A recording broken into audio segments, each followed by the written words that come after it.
O'zbekiston Yoshlar ittifoqi tashabbusi bilan qurolli kuchlar tizimida faoliyat olib borayotgan yosh harbiy xizmatchilar va xodimlar o'rtasida ajdodlar izidan intellektual o'yini tashkil etilgan edi.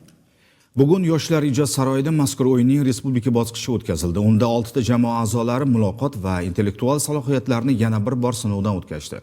Tafsilotlar bilan muxbirimiz Gulbahor Abdulxayeva tanishtiradi. Bugun O'zbekiston Yoshlar ittifoqi va bir qancha tashkilotlar tomonidan tashkil etilgan ajdodlar izidan intellektual o'yinining respublika bosqichi o'tkazilmoqda. 6 ta bosqichdan saralanib kelgan 6 jamoa bugun finalda. O'ylash uchun berilgan 30 soniya vaqt jamoalarga yoki qo'shimcha 1 ballni taqdim etadi yoki 1 balldan ayiradi. O'yin boshlanishi avvalida barcha finalistlarga raundlar bo'yicha qonun-qoidalar tushuntirib o'tildi. O'zgachaligi shundan iboratki, boshqa tanlovlardan to'g'ri javob olmagan jamoalardan jamoani tark etishi, jamoaga qaytishi holatlari ham kuzatiladi.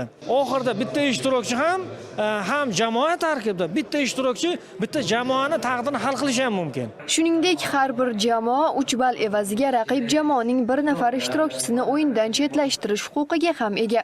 Ajdodlar izidan intellektual tanlovi final bosqichiga qadar harbiy qism va muassasalar hamda hududiy va vazirlik bosqichlari o'tkazildi. Unda 750 dan ortiq jamoalar qamrab olingan. Ushbu intellektual o'yin asosan tarix va adabiyot kitoblaridan savollar tuzilgan.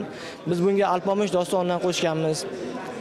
Yangi uyg'onish davri asarlari, uyg'onish to'plami, jadidlar to'plamidan qo'shganmiz.